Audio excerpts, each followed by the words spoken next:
Good morning. This is Scott Marrese-Wheeler, and I'm going Facebook Live. I'm going to try something different during this time in our community, our nation, our world. I often walk up Hidden Farm Road with my dog Shadow, my wife Stacy, and other friends.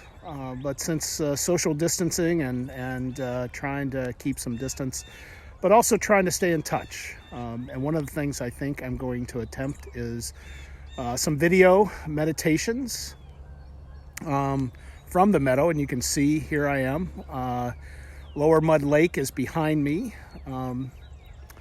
But I think we have to find some beauty and hope, some peace and calmness in the midst of that. And I think instead of being in a sanctuary at a pulpit in an empty church, to be out here in nature and to celebrate that.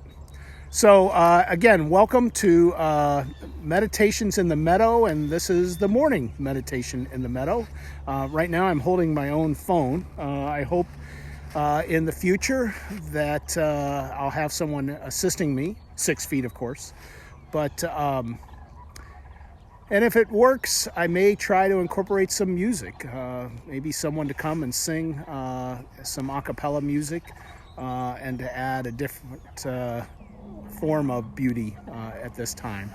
So my first reading, I want to offer and say this is the day that the Creator of nature, of all people, has made. Let us be joyful and glad in it. Lord, in this sacred place where even the stones speak of your name, help me to be still and know that I am enfolded in your love. Our reading out of the Gospel of Mark this week, I think is an important one for us at this time when we're a little more isolated from one another, and that comes with a Pharisee scholar coming to Jesus and saying, what is the greatest of the commandments? And Jesus saying, as we know, that the first is love the Lord your God with all your heart and with all your mind and all your strength. And the second is like it, love your neighbor as yourself. And that's, I think, an important reminder for us on this Monday morning as we go through this week, that we need to be mindful of our call to love our neighbors. Jesus also spoke of the least of these, the vulnerable. He reached out and touched the outcasts, the untouchables. At a time where we're told not to be touching, to keep our distance, there are ways that we can reach out and touch one another, to care for neighbors. Check on those elderly. Check on people that you may not have really gotten to know. Find new ways to communicate with them, to offer them, can you share? What do you need from the grocery store, from a pharmacy? Different ways we can do that to help one another. And I think that's important because in any faith, the idea to love and treat others as you would like to be treated. We talk about that as the golden rule, but it appears in all faith traditions and is an important thing for us to share our humanity, our care and compassion, our empathy. It's our responsibility.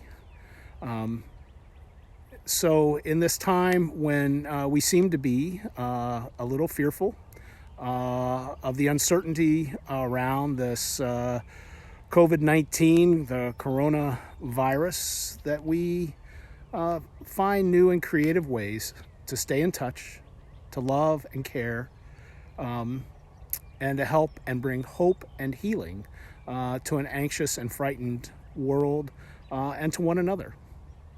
So with that, I'm going to end my time trying to keep these short. As I learn, I may start trying to figure out how to upload them to YouTube and post them there.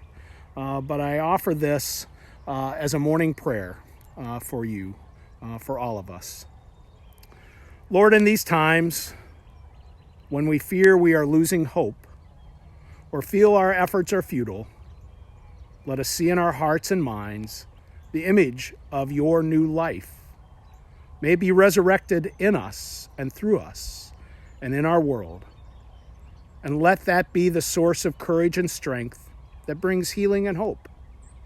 With that and in your company, help us to face challenges and struggles against all that is born of injustice and fear.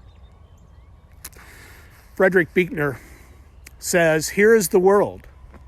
Beautiful and terrible things will happen. Be not afraid." Friends, go in peace into this new day and love and care for one another. Amen.